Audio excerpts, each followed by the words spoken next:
Welcome to the What's Your Investment podcast, presented by Ignite Funding with Ron Arceo with featured guests. Weekly podcasts that explore your time, talent, and treasure. Like, share, and follow for more. What's your investment? Let's get to the show. Hey, how's it going? What's up, everybody? My name is Ron Arceo, and welcome to the What's Your Investment series podcast. It's a thing. I got someone pretty special here. He's been doing this for a very, very long time. He's the founder of FinCon, been in the personal finance creator space for quite some time. He runs the Creator CPA, pretty much a firm that's dedicated to helping content creators manage their accounting and taxes, which is quite a bit. If you're a content creator and you're making a chunk of money, there's a lot of things underneath that you probably should be looking into.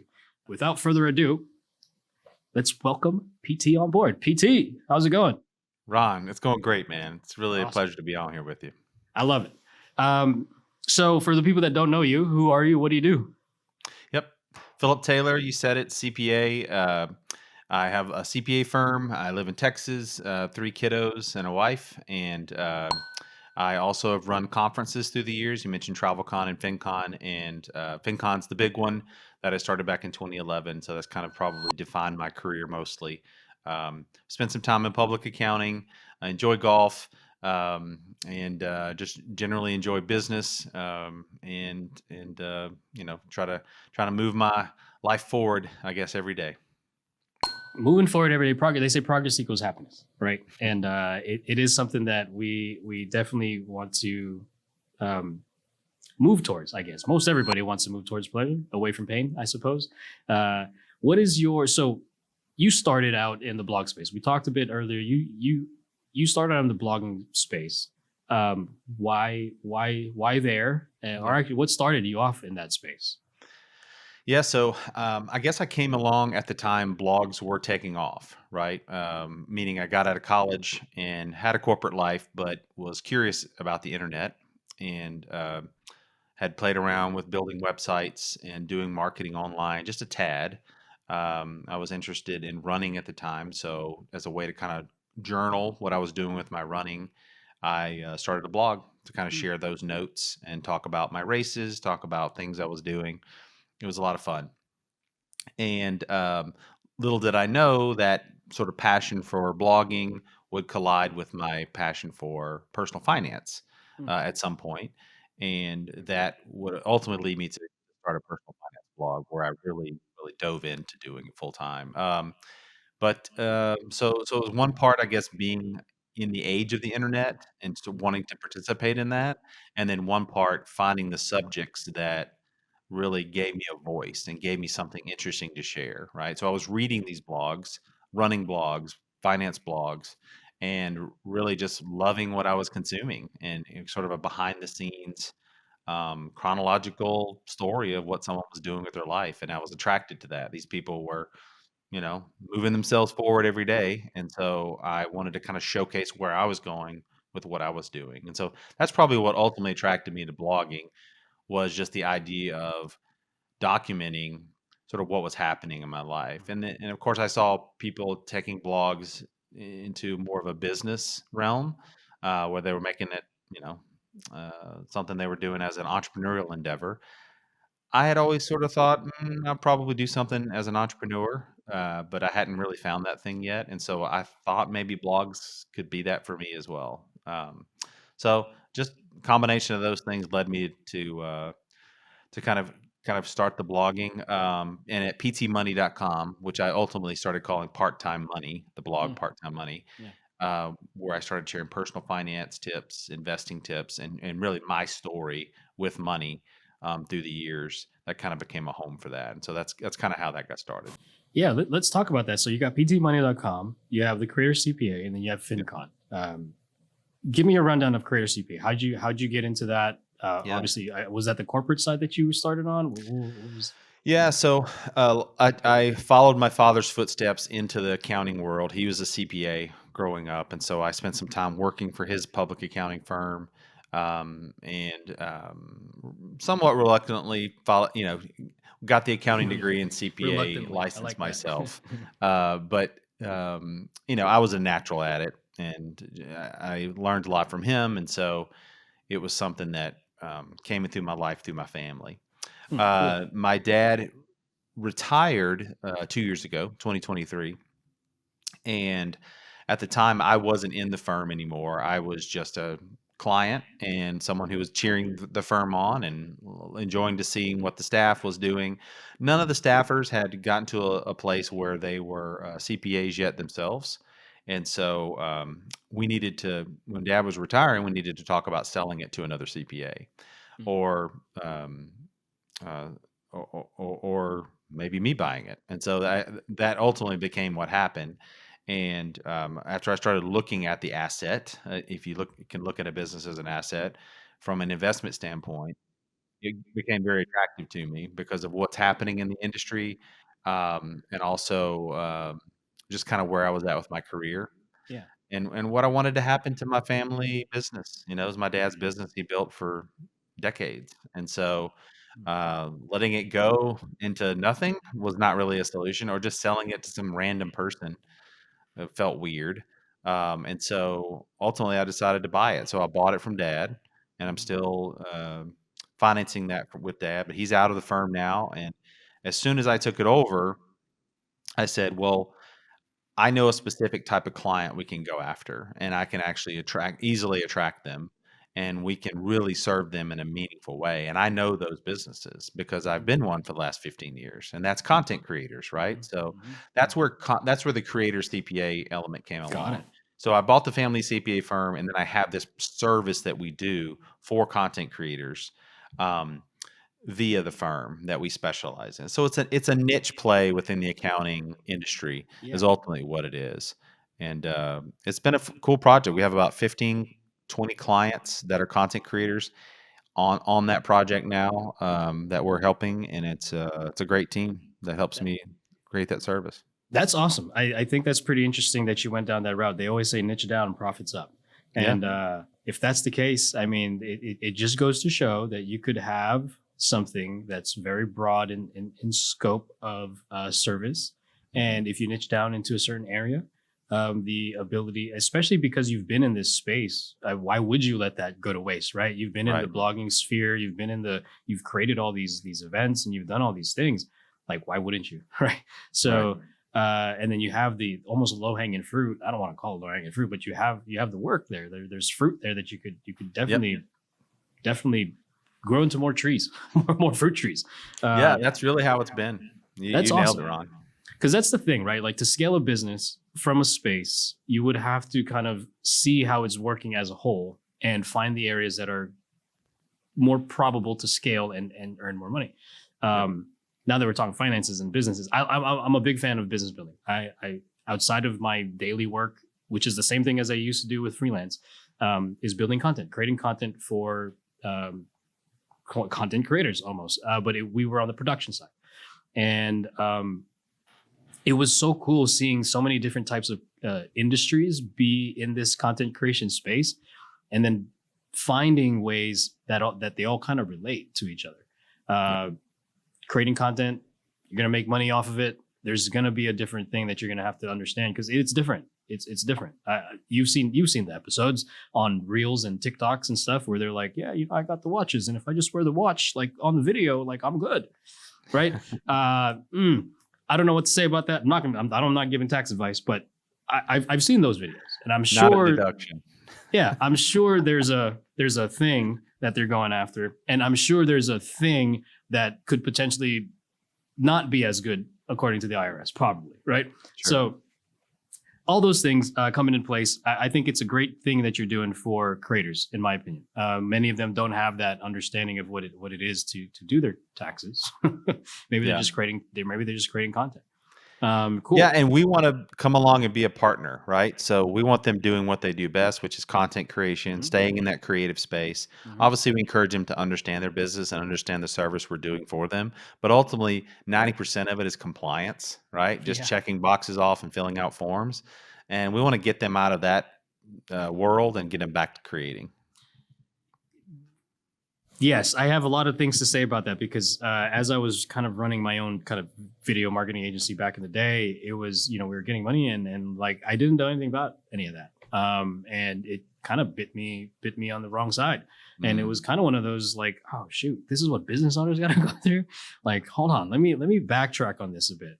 And it I don't want to say it discouraged me. It forced me to find another pathway to understand finances, which is interesting because now I work for a financial company, which is now I'm talking to financial people, which I think some kind of thing up there was saying this is probably where you got to be because you got finances on the brain. So I'm thankful that I get a chance to speak with you and to know how you're moving these things throughout. So today we kind of went off a little bit, but we talk about time, talent, and treasure a lot. And I want to get into a little bit of a conversation of like how you went from where you are or where you were to where you're going. Yeah. But I do kind of want to talk about how you invest your time, how you invest your talents and treasures.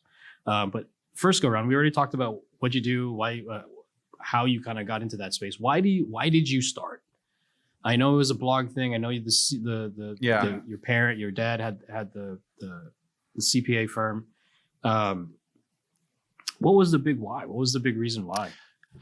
I'm probably just a little bit of a, I guess, do it my own way type of person, or wanted to be in control of my destiny, type of person. I mentioned sort of moving myself forward. Well, if you're being kept by an employer or by a negative financial situation or whatever it is, then it's going to be hard to move yourself forward. And so I wanted to, as fast but also as responsibly as possible, I guess, pave my own way in life versus following or needing.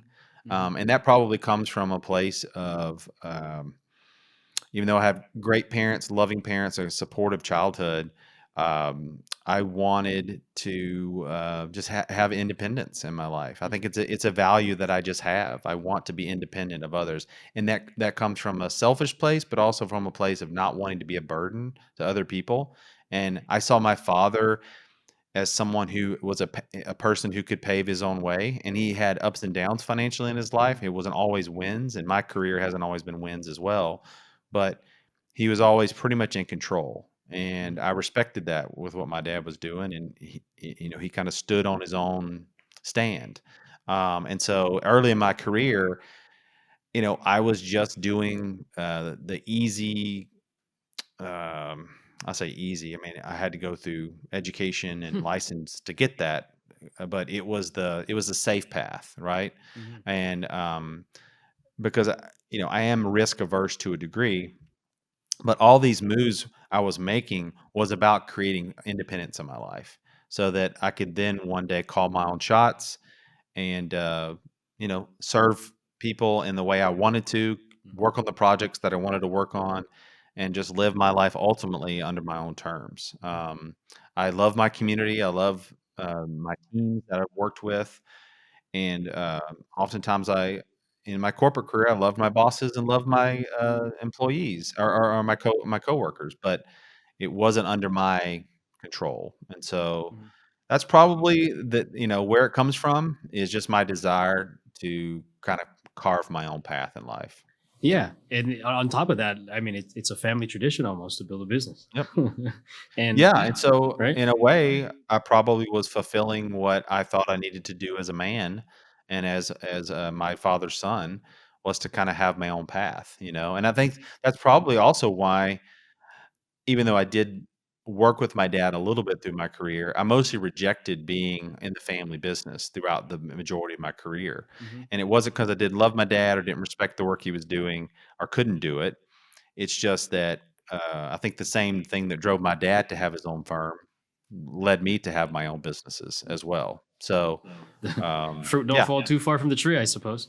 Yeah, I guess so. So blame it on dad. Yeah, it's a good thing. I used to blame my dad for a lot of the bad things. I blame him for a lot of the good things, especially now. I'm sure I got some bad things too. Yeah, we all do, and it's funny, and I say it's funny because we come back around and we're like, actually, that was pretty dang good advice. I probably should have took that on earlier.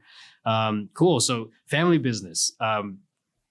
Decided to kind of take over, do a niche driven project, and I'm sure it's more than that. What got you to FinCon? What was the big thing for FinCon?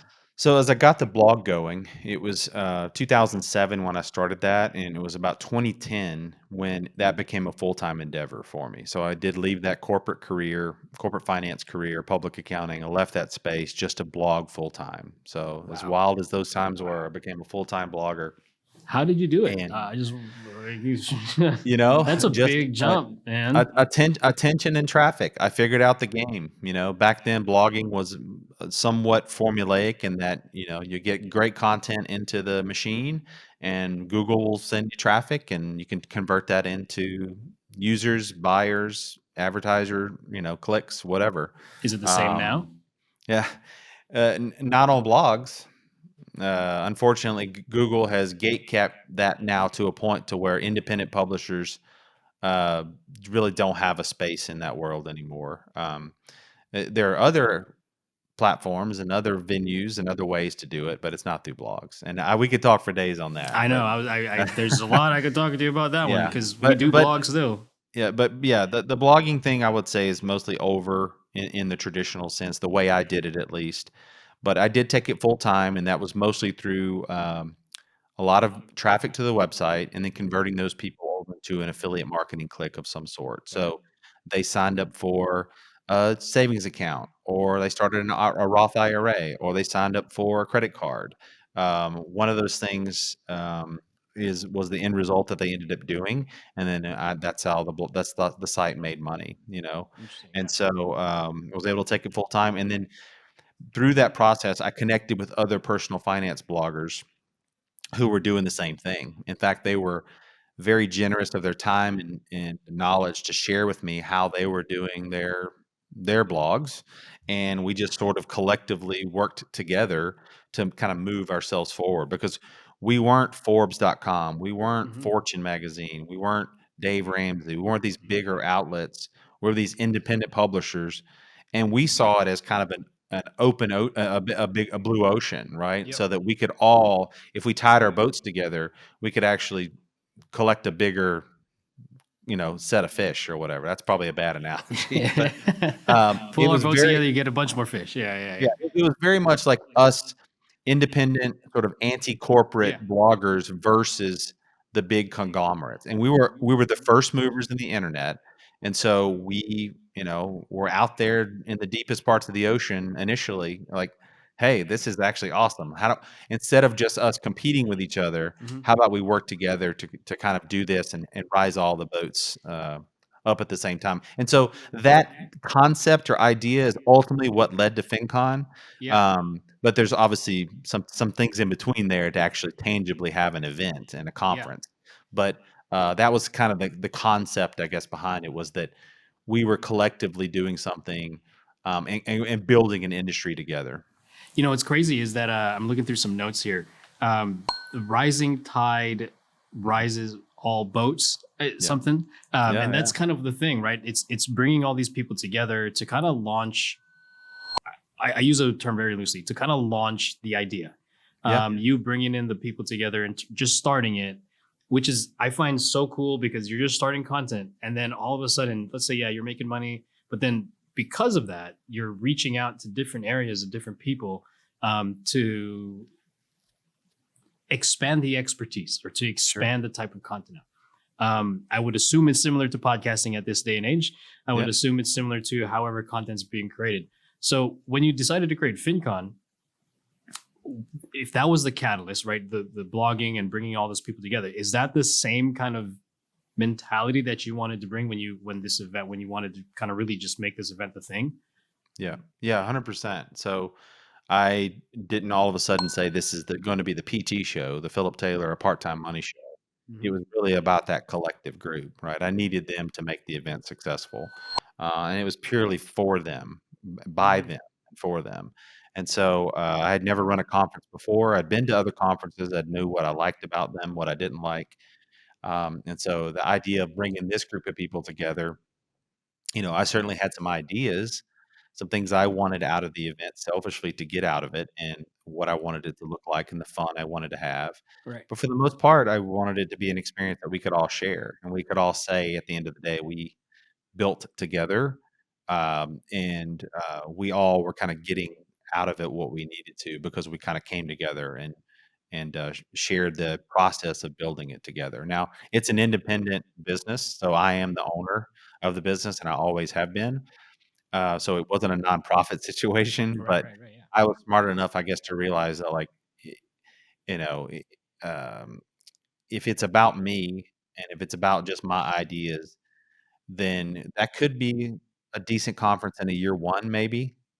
But for it to have a life of its own for the future, I think it needed to be more about the community, and that's any advice I would give to any event entrepreneur out there, is you can make that first one a little bit more about you if you want to, but like for it to have legs and to continue on into the future, think about how hard it is for you to gonna be to go back to the well each year and regenerate that same amount of energy year after year after year. That's just why singular events based around a certain personality tend to fade after a few years, because events are just too darn hard Yeah. to put on unless one, you're making some money out of it, and then two, it's not if it's like serving and being built by a group of people. It just takes so many more people. So anyway, I was either because of my own makeup, or just maybe I was lucky enough to have been intentional about that. As soon as people joined the email list, I surveyed them where they wanted to have it, what dates they wanted to have it at, who they wanted to speak at the conference, what kind of food they wanted. I mean, everything. We really helped build it, and different projects that others in the community had going on as well that was serving this collective. I invited them to participate as well. For instance, there was an award show going on for our community that was happening online, and I said, "Why don't you guys come and do that in person? That way, you can do an in-person award show." There Mhm. were different things like that where I just tried as much as possible to integrate what the community already had online and bring that to an in-person experience. And throughout that first year, every step along the way, I tried to engage the community with helping me make those decisions.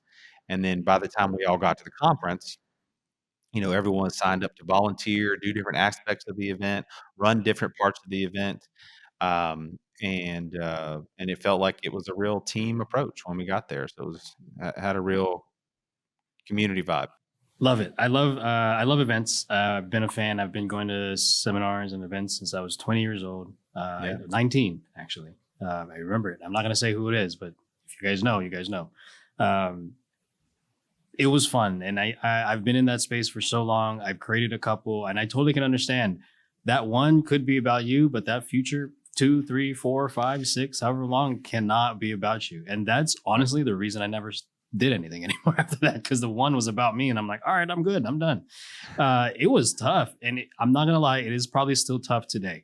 It seems as though with the generation of with the AI kind of thing coming into place, it Yep. seems as though the learning and the education and all that kind of stuff is taking a back seat to the actual, let's just say, robot actually doing the dance, which is tough for event goers. I like to go to events. I think there's a lot of people that still crave this human connection to meet people, but with all the changes that's going on, whether it's the economy or technology or whatever, I think we're at a point right now currently that we're we need to assess a bit, I guess, assess a bit of where we're at and kind of like see where events are going to go in the future. It's definitely hybrided into a virtual thing at this point. You know, Yep. You're right. Events are in a different space for sure, and they're much different than where they were, because I think of those first couple of FinCons, for instance, people really had to come to the event to experience, the community and what was happening. Even though most of those people were online, there was forums available, hmm but it was something magical about that in-person experience and the in-person education that kind of happened there face to face.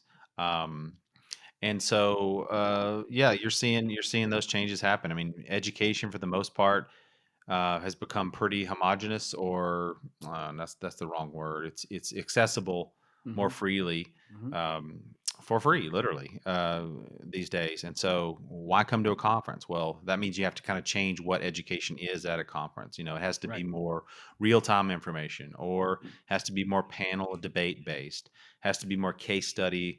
We're only going to show this here kind of style hmm stuff, Very so that exclusive.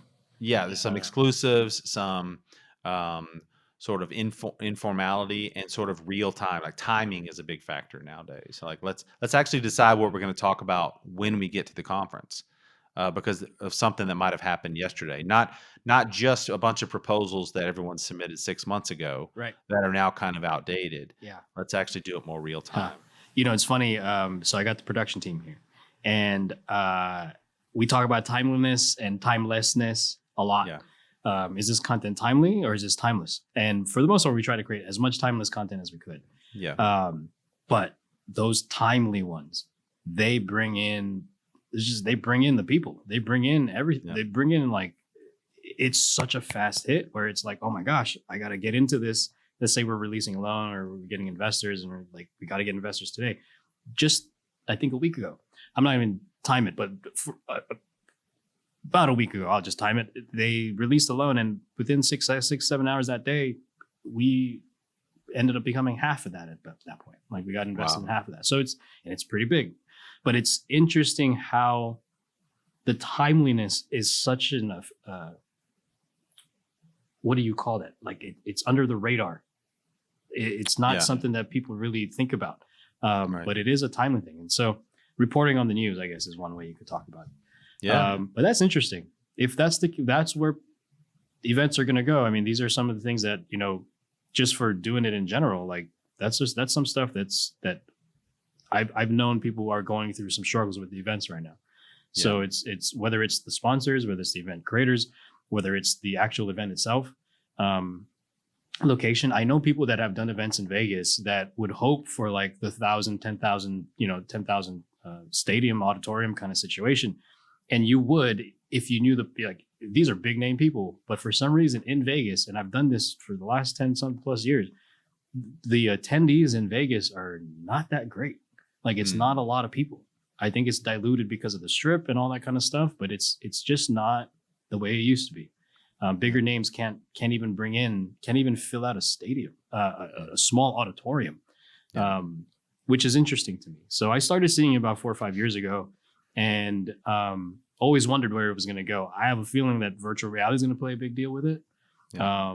People are going to have find a way to get to the event somehow, but the event has to be something solid, and it's tough now because the content's everywhere. So, man, we're in it, right? We're in it for that one. So, all right, cool. So what is, I know we got a couple minutes, probably like 10, 15 minutes left. We talked about what you did, why you started doing all these things. How can someone that's maybe interested in putting out content, maybe interested in creating content, whatever it is, how can they start looking at it the way you did? This is the content the community needs. I can talk to these different people and bring in a little bit more different content. What would you say? Just a simple 3-step process if you have one, or just simple advice if you have it. How would someone go about creating their own, let's just call it collective, their own group of people that they could continuously talk to? Yeah, I would say what I did at first was mimic, right? And I wouldn't be afraid to do that. I wouldn't be afraid to see content that you're already consuming and you're liking and enjoying, and put your little spin on it, but do something similar, right? Okay. I think Austin Kleon says steal like an artist, and that's one of his tenets that he kind of suggests, and I'll borrow from that, is to say that, and for me that worked. I was reading, blogs every day, and that could be YouTubes or TikToks these days, right? I was seeing sort of these channels I was following on a regular basis and seeing what they did, and then that inspired me to think about, well, how would I tell the story from my perspective, or what's my story around this particular subject? Or because there's oftentimes going to be nuance in that, or there's going to be something that is in your story or in your way of doing it that's different than what they're sharing. And so I would just piggyback. I would just take the content you're already seeing and then just put your version of it out of it. Not a straight copy, obviously, but something that's original, but is inspired based on someone else's creation. Based on a true story. Yeah, exactly. Yeah. So riff initially. I mean, this is how all good artists typically start, is they riff for the first few years of their content creation process. They just, they do cover songs. They do they practice drawing in different styles of Yeah. different artists, until they find their version of creating art that makes a lot of more sense to them, and they hone that craft. And so that piece is going to take time. So I think what I would advise new creators is don't try to be too original at the outset, because oftentimes for someone like me, that might hang me up and say, oh, I'm just not an original creator, so I don't want to put anything out there, Mhm. and I think that's a mistake, because reps is actually what you need versus something perfect in out of the outset. You can always start over later, and once you get better, release something new later once your talent levels up. But nothing's going to replace like those reps, and oftentimes reps can come from just mimicking. And so I would initially mimic or copy, and then learn to develop your own style. Cool. So mimic and then develop your own originality around it. I Yeah. agree. I play the ukulele. I don't play it very often enough, but it is all covers, Yeah. pretty much. Um, I know we got actors here, we got like musicians out there, and they're probably saying the same thing. I would say I come from the video film production space, so and like actors are like the ones that you see on screen. They have a certain style that's very reliable for directors and producers, and so they choose them. And you lay them, say Leonardo DiCaprio, just as an example. Sorry, Leo, if you're watching this. But his style is very similar throughout his entire career, even though it's a different character, but the style is like you can see it, and it's Leo, So I think there's a lot of truth to that, and I think mimicking people. I mean, that's what we all do, right? Sure. We have to develop our own style. I mean, nothing. There's a book out there called The Red Queen. I forgot the author, and it's about the queen in Alice in Wonderland. That she runs around all the time, never gets anywhere. The premise of the book, or at least the concept of the book, was that nothing really ever changes. A lizard is a lizard today as it was before. A bird is a bird as it was before.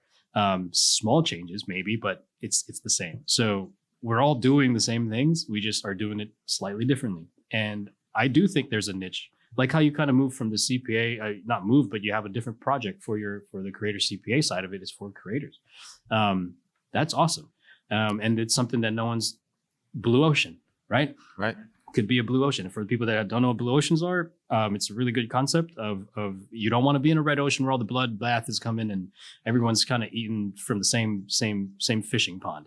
You want a blue ocean where there's not a lot of people there, and you want to create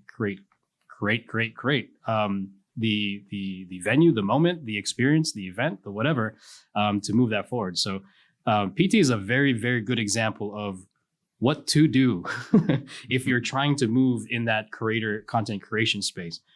It is talking about what you like, and it is mimicking the things that you like to see, and it is relaying and talking to the people that you want to talk to. This is literally why I'm talking to PT right now. It's because like I'm not a finance content creator, but I've created content. I understand the power of the relationship between just the guest and just me personally, even not even talking business. Just knowing that PT's gone through certain things that I may want to go through if I were to create an event or be a creator or anything, or any business that wants to create something. If you're a business and you're creating something for your business, I mean, it's the same thing. You got to find the people that are willing to give you their best. And PT is a great example of that. And he created the place where people go to. And that's something hard. I can see how difficult that could have been over time, but you've been doing it for years now and decades, even, I would say, right? And Our 51 was last year. Yep. Dude, to get to that point where you're doing it for decades, you have the skill set, you have the knowledge, you have the leadership around it. And I'm so very thankful to be able to talk to you about this. We can get to our last 3 T's. What do you invest your time in? I invest my time in probably ideas the most, really churning on those ideas that can ultimately become something that allow me to create in a new space, develop a new project, employ people, provide for my family, and just explore those and develop them. Cool. That's where some of that's where FinCon came from. That's where the blog came from. That's where doing the CPA, Creator CPA thing came from is really, uncovering those ideas and not being afraid, I guess, to pursue them. And so I think to have time to develop those ideas or come up with them, you have to kind of be in a specific place. You have to be Hmm. healthy. Hmm. You have to be free to a certain degree. You have to be at least mentally free. And you have to be in a place where you have kind of a white palette that you're working with and can kind of write on. I'm not always like that in my life, but there are moments where I have that a little bit of clarity and can kind of kind of think of that next thing. And so I'm not being afraid to lean into those ideas, not pushing them away with negative thoughts too much. Hmm. Churning on them, and then ultimately being able to take action on them. Yeah, I totally understand the need for time to develop your ideas. Mhm. There's a book out there called The Road Less Stupid. It's by a guy named Keith Cunningham. I'm in the middle of it. It's I think it's 2019. I could be wrong when it was published, but it's called The Road Less Stupid. A lot of it is there's a portion of the intro where he talks about you need to take the time, put an hour, take an hour, and just sit there and just think about the things. Just think and just do the stuff that you need to do, and just make time for that. I haven't been great at it.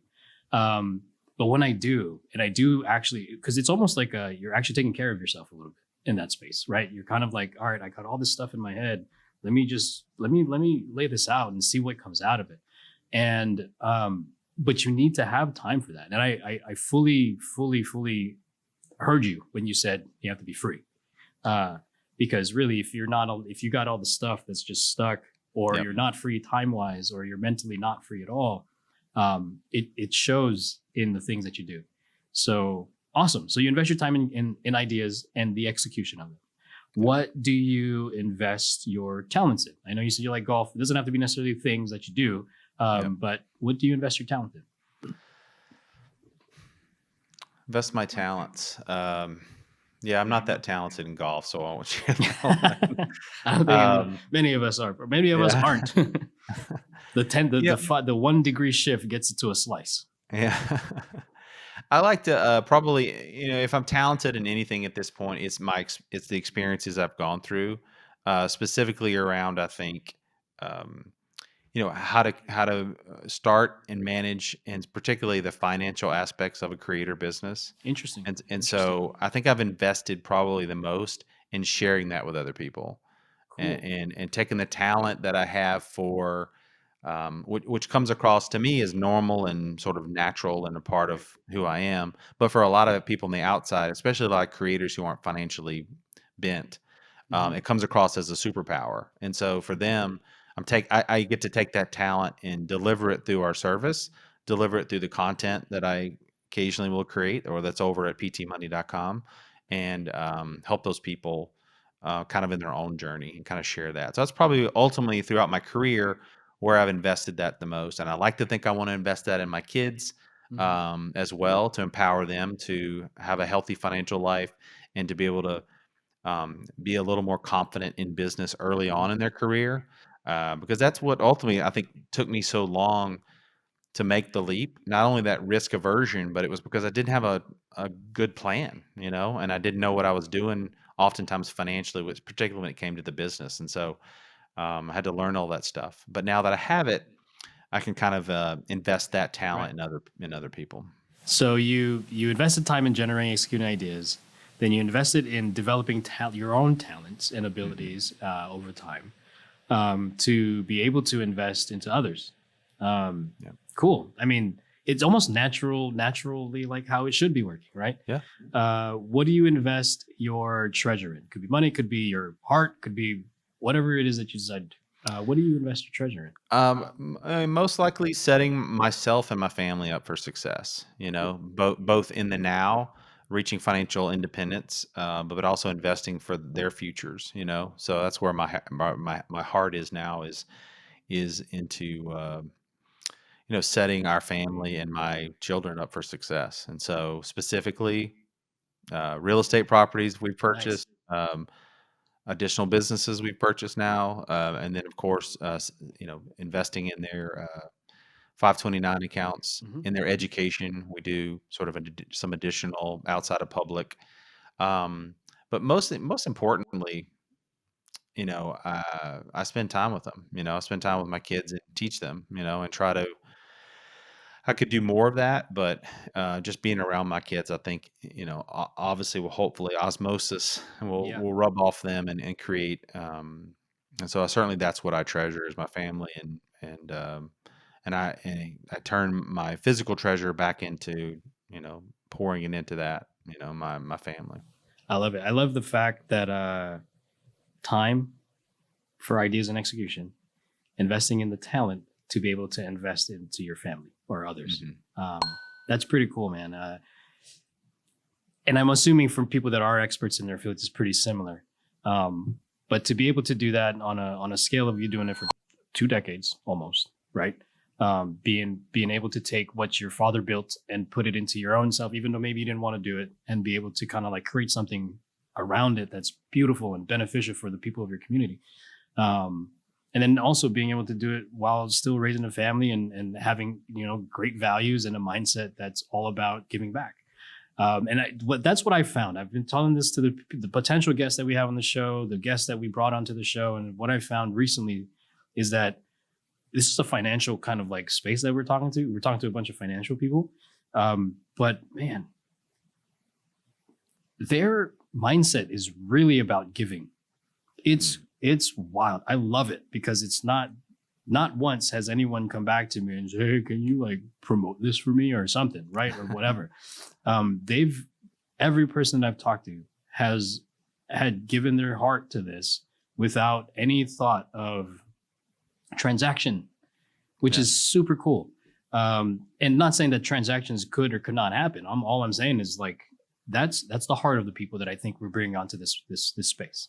So, and you fit that very, very well, and I appreciate your time with it, and your effort and everything that you've done for the past 2 decades to be able to bring in this. Yeah. Because if you think about it, the financial TikToks and all that other stuff right now that are coming about may or may not be here because of what you have. If you didn't do what you did previous, you know what I mean. And the concept that I always kind of live by is you never know what could happen. You never know how far your impact will grow.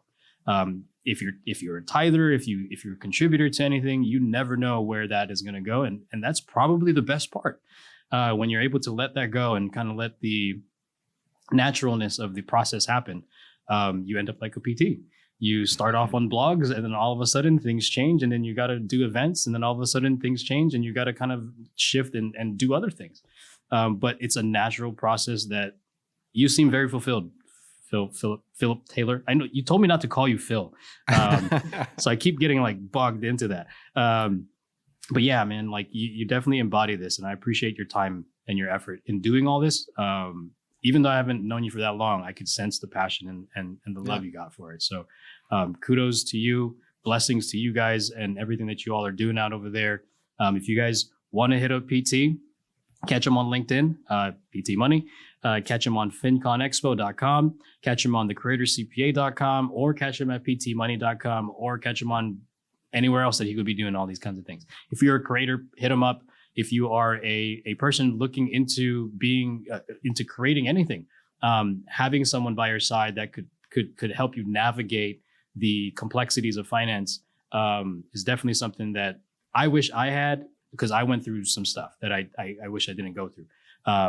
Taxes wise, not that I'm running or anything, just went through some stuff, and it sucks. And for creators to go through that, there's solutions everywhere for us. PT is one of those guys. And yeah, one thing I wanted to ask you, if you could go back to when you first started, or if you could look back on the future that you created, and you could tell, let's just say one of your kids, what's the one thing you could tell your kid, one of your kids, or whoever you want? What's the one piece of advice you'd leave them with? Ooh, one piece of advice.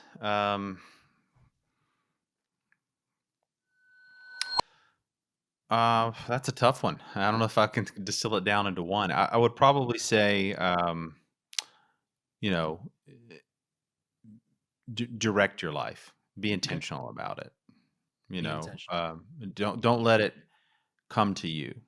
Mm, All the time. Be someone who um, doesn't have to control every aspect of it, but has intention with what they want to do out of themselves. With themselves. So intention. be intentional with your life, Got with it. Is your that the same thing faith. that you would have given to yourself? Just that was a total side question, this one, but Yeah, would it be the I same thing think you give to so. yourself? I think so. Be intentional because I have a tendency. I'm a Southern guy. I'm kind of can be a little chill sometimes, chill guy, and oftentimes will let life, my politeness or my just casualness, sometimes life can come at me and be on top of me before I realize it. And so Interesting. And part shoot, that's a good advice for all part of of me us. thinks by not always taking action, I feel like, oh, I'm in control. I'm doing what I want. But what in reality happens is the world kind of comes into your life if you're not moving in a direction. And Mm, so I would say just even if it's subtle movements or little plans, always kind of have something out there for yourself. That way, if stuff comes at you, it's always going to be in the perspective of what you're pursuing. mm. You're Otherwise, course if you're correcting along your yeah, intention. otherwise if you're in this completely passive mode and you're letting things come at you, it's more likely that that will overtake your life without you even having thought, should I let this interrupt what I'm doing? So I always want my Mm. kids to be kind of at least headed towards something. That way, life doesn't dictate where they end up. I like that. I think we could end it on that. That was a good one. Yeah. That was a good one. Yeah. So if anybody wants to hang out with PT, you got the links here. Yep. If you guys want to check them out, you guys got all the links: ptmoney.com, finconexpo.com, thecreatorcpa.com. Anything else you want to tell the viewers before we get out of here? No, thank you so much. I really appreciate it. I can't wait to see the other guests that are going to come on the show. Sounds like you have some great people. Thanks for the time and the conversation. This has been good. And if you ever want to do it again, let me know. Let's go. I love it. Thank you, PT. See you guys later. Hey, thanks for watching the What's Your Investment podcast. Please like, follow, and comment. And don't forget, check out our other videos. We got the Deeds in the Desert and the Day in the Life episodes. See you there. Thank you for tuning in to this episode of What's Your Investment, brought to you by Ignite Funding. Don't forget to like, comment, and follow for more. Check out our other podcast, Deeds in the Desert, and let us know who you would like to come onto the show. We'll see you next week. The views and opinions expressed by guests on this program are their own and do not necessarily reflect those of Ignite Funding. Ignite Funding does not endorse or promote any individual, brand, or investment featured in this podcast. This content is for informational purposes only and should not be considered investment advice. All investments involve risk, including the potential loss of principal.